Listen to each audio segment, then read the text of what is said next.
Welcome back, traders and investors, to Benzinga's Pre-Market Prep, brought to you by MarketFi. I'm your co-host, Joel L. Connon, along with Spencer Israel, and we have Brad Loncar on the line from Loncar Investing. He's a biotech guy with his own ETF, and I just want to talk biotechs. How you doing today? I'm doing great, thank you. It's a pleasure to be on this morning. Yeah, what a crazy I mean, how did you end up in covering the biotech sector? I mean, there could be a little easier things to follow. How'd you get your fancy in biotech? Yeah, I think biotech is the most fun sector to follow. Every company has a story, and you can really dig into them and I think have an edge on the market if you do research and meet with the company and really spend a lot of time on some of these biotechs. So for that reason, I like it. And, it's important it has a social good. It's something that's important for society. So I think that it's a very noble thing to invest in too. So there's a lot of reasons that I love it. And I've been doing it full-time for about 10 years now and, part-time my entire life. It's just so much fun. Do you got any kind of a medical background at all? I don't. Okay. I studied biology and finance in college, but I've just always been around it and just self-educated myself. I go to conferences like ASCO and things like that every year, and just over time, I've picked it up. Okay, you like to break down. I think this is great. You like to break down the biotech sector because when you say biotech sector, you're really encompassing a lot of different stocks. You break them down into 4 separate categories. Could you just break them down for us real quick? Yeah, so everybody thinks of biotech as one thing, and 20 years ago, I think people thought of technology as one thing as well. You could invest in the triple Qs and kind of feel like you had exposure to technology. And what's happened in technology over that time is we don't think of it that way anymore. You think of technology as semiconductors and cybersecurity and telecom equipment, and all of these are unique business models that are valued differently by investors and have different multiples, and in some cases are just completely unalike. And I think the reality of biotech is the same. A cancer company business model is completely different from a rare disease company business model. And we've seen that in the news over the last couple of weeks with this Valent thing. Valent does no R&D to speak of. And a company like that is completely different than an innovator that's trying to develop a new cancer drug. So I think you have to look at them differently. So I've started designing indices to do that. I've created an index that tracks what I think is the most exciting science in biotech right now, and that's called cancer immunotherapy, which is using the immune system to fight cancer. And so my index tracks all of the companies that are leaders in that area, and I'm interested in doing more in the future because I think some of those other areas that I mentioned and others like diagnostics and other areas of biotech should be viewed differently and tracked separately over time because they're unique businesses within the biotech umbrella, so to speak. So you kind of look at that is of the that's probably has the most upside for growth, and compared to the other, the rare disease or the diagnostics, you're looking at immunotherapy. Are there any immunotherapies that are approved now? There are. So there are 2 very important ones that have been approved over the last year by Merck and Bristol Myers, and they're what's called the checkpoint inhibitor class of drugs. And they've been approved in melanoma and most recently in a type of lung cancer. And these drugs, Bristol's is called Opdivo and Merck's is called Keytruda. These are going to be huge drugs that I think are going to be the foundation of care of many, if not most, cancers over time. I'll give you an interesting statistic. Merck released earnings yesterday, and they had a statistic in their earnings release. They said that their drug Keytruda is currently in 25 registrational trials, which means the last trial before you seek approval, in 10 different tumor types.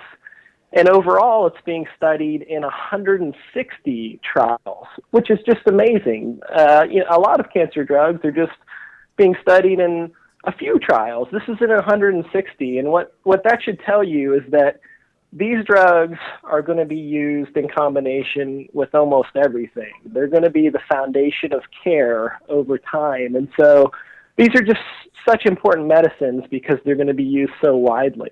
So what percent, do you have any idea? I mean, right now it's no percentage of their sales or a small percentage. They're still waiting for final approval. How much, and Yeah, go ahead. yeah. Right now it's a small percentage. Actually both Bristol and Merck reported earnings yesterday. Bristol reported 305 million in sales for Opdivo, and Merck I think was 159 million for their drug Keytruda. But this is just the first month in both of their cases of the launch of something that's going to be a huge tidal wave over 10 years. So you can't really look at it from that standpoint. You have to think about future sales. And in both of their cases, these drugs could be over $10 billion and probably most likely the biggest asset for both of those companies over time. Wow. Okay. So, I mean, is it enough to make you just, like these, I mean, buy these stocks just based on this, or do you need to see other things? No, I think for both of these companies, those drugs are what's leading their growth. This is what's going to fuel their stock price over the next few years in a very big way. So I think those are very exciting. And those are just the ones that are on the market now. So, those are kind of the big leaders in this area. There's a whole pool of smaller biotech companies that are working on second and third generation drugs that people are very excited about. There's two that are on my radar right now are Kite and Juno. They have a technology that's called CAR T that's been very promising in blood cancers.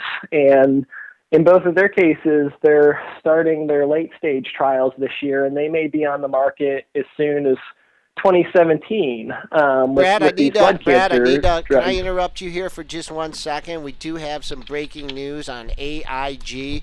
Looks like Uncle Carl is up to his old tricks here. Uncle Carl is taking a huge stake in AIG here, and he sent a letter to the board. Brentster, you got some details on that? Yeah, AIG shares, they just spiked about $6, but are now trading up just under $4. So on CarlIcahn.com, Carl Icahn issuing an open letter to the AIG board.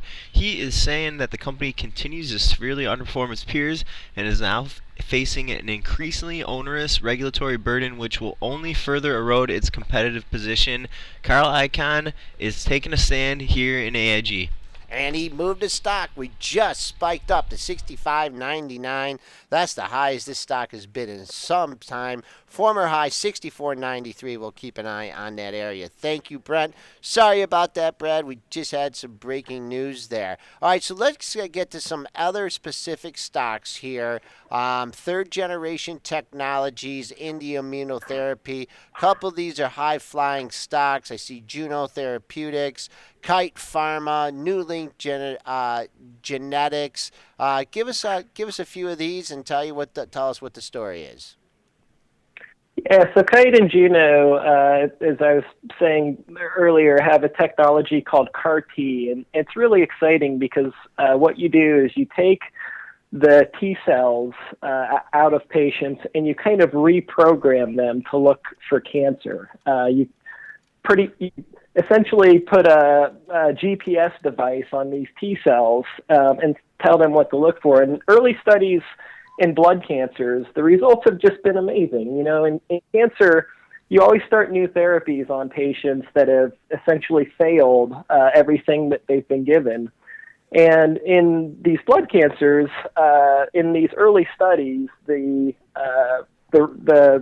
what's called the complete response rate, which is a complete absence of cancer, in some cases is in 90%. And again, these are patients that have failed pretty much everything that's been given to them. And so in terms of early studies, I don't know that I've ever, as a biotech investor, seen anything like this. It's just so exciting. So of course they have to replicate that in the late stage studies and prove that the responses are durable. But so far in terms of really changing the landscape of some of these blood cancers, those technologies are very exciting. So, Kite and Juno are both fairly recent IPOs, and they're already, I think Juno is a $5 billion company, and Kite is a $2.5 billion company. So there's a lot of excitement and a lot of investor interest in that technology too. So that's one that I would watch very closely. Didn't Juno, didn't they get a huge shot in the arm from like Celgene or somebody that would like had these options to buy the stock at like at $95 or something like that? Was that Juno or was that another company? They they did. I'm glad you asked that because that just goes to show how much excitement there is in this area. So Celgene signed a 10-year partnership with Juno, and they gave them $1 billion in cash up front, which was a record for biotech and still is a record for biotech.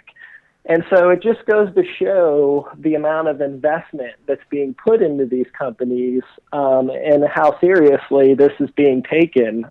This technology is so promising that Celgene signed a record deal with them that's never seen before in biotech. And you're right, the Celgene's their equity stake, the average price is something like 90, and you've got a $50 stock. So, a lot of people have focused on that and wondered why it, hasn't gone up to that level maybe a little more quickly. So something to watch. It actually went to 69.28 and then basically had a 2-for-1 stock split here. So had a chance to get in that a lot cheaper.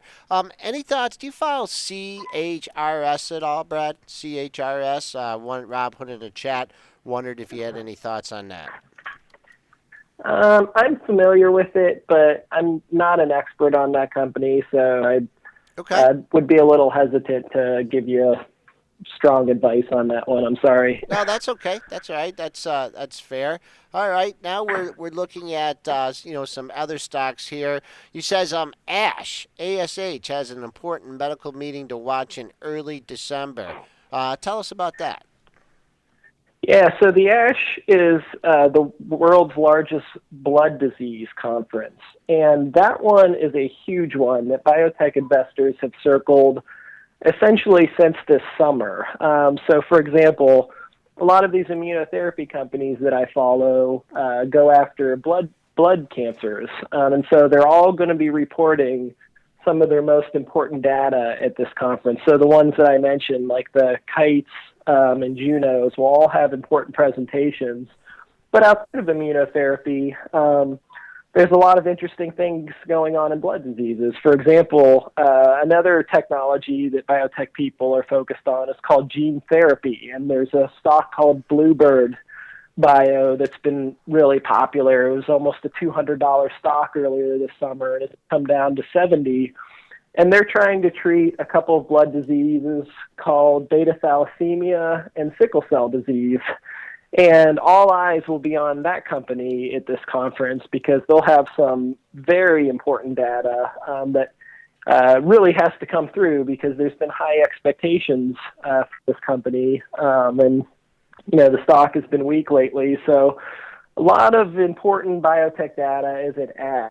That we really need a good ASH conference as a sector to give us some confidence. As you know, biotech has been weak over the last month or two as this whole pricing issue has been in the news, and everyone's counting on the science and the fundamentals to pull us out of it. And I think this ASH conference is the date that everyone's circling for that to happen. So we need good data, or it could there's the upside if we have good data, and likewise, it's going to be pretty disappointing if some of these companies don't really bring it then.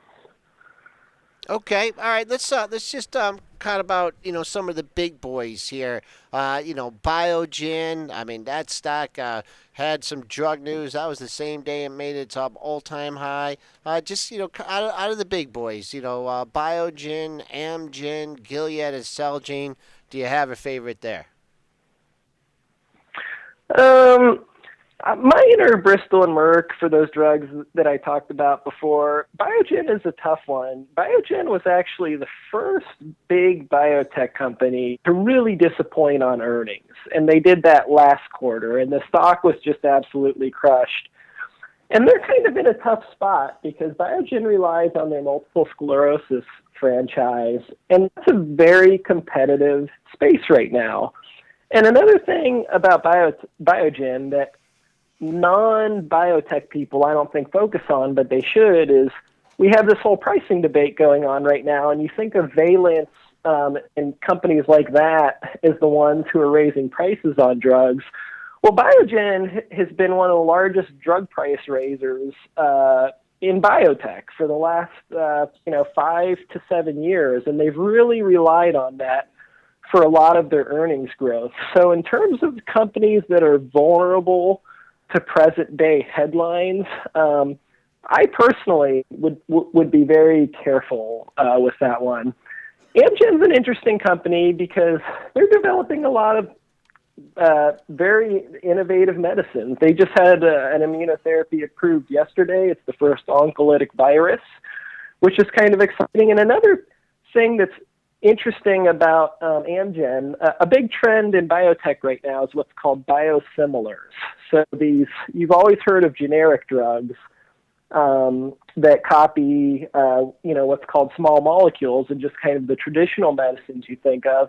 So now companies are developing these biosimilars as like the generic firm of complicated biologic medicines. And Amgen's at the forefront of that. They have at least 5 really interesting ones. And so I give them credit for kind of being up the times and going full force into this biosimilars race when a lot of the other big companies are trying to kind of block it and protect it. I think they kind of get the message and they'd rather participate in it than be left behind. So I give their management team their credit for, kind of being at the forefront of what's going on in biotech right now. Okay, and just 2 quick comments. One on the IBB here.